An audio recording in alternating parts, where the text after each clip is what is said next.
आगामी विधानसभा जवळ येऊन ठेपलेल्या आहेत. तशातच काही नेते मंडळीची काही पक्षाकडून आउटगोईंग सुरू आहे, तर काही पक्षांकडे इनकमिंग सुरू झाल्याचं चित्र सध्या राज्यात दिसत आहे.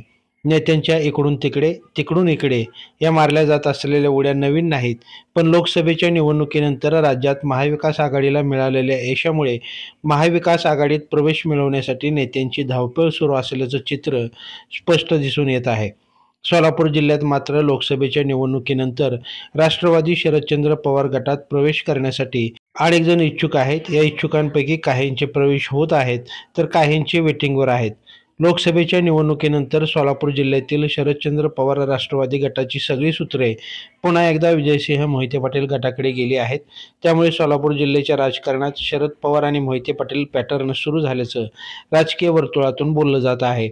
माढ्यातील टेंभुर्णीत मागील आठवड्यात झालेल्या दहीहंडी सोहळ्याच्या निमित्तानं अजित पवार गटातील आणि मागील काही काळात बबनराव शिंदे सोबत काम करत असलेल्या दोन युवा नेत्यांचा आणि शिंदे सेनेचे उपजिल्हा प्रमुखांनी शिवसेनेला जय महाराष्ट्र करत राष्ट्रवादी शरदचंद्र पवार गटात राष्ट्रवादीचे नेते जयंत पाटील, माजी उपमुख्यमंत्री विजयसिंह मोहिते पाटील, खासदार धैर्यशील मोहिते पाटील यांच्या उपस्थितीत प्रवेश केला आहे.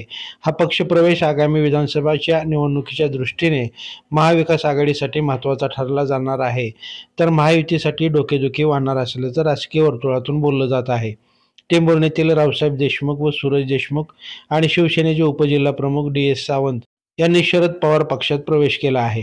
दहीहंडी सोहळ्याचा मुहूर्त साधत झालेल्या या पक्षप्रवेश सोहळ्याने राष्ट्रवादी पक्षाची ताकद माड्यात वाढल्याचं बोललं जात आहे. हा पक्षप्रवेश सोहळा माजी उपमुख्यमंत्री विजयसिंह मोहिते पाटील यांच्या पुढाकाराने झाल्याने मोहिते पाटलाकडून आमदार बबनराव शिंदे यांना धक्का दिला गेला असल्याचं राजकीय वर्तुळातून चर्चेलं जात आहे. लाईव्ह महाराष्ट्र झोन न्यूजच्या यूट्यूब चॅनलला सबस्क्राईब करा, तसेच आमच्या फेसबुक पेजलाही फॉलो करा.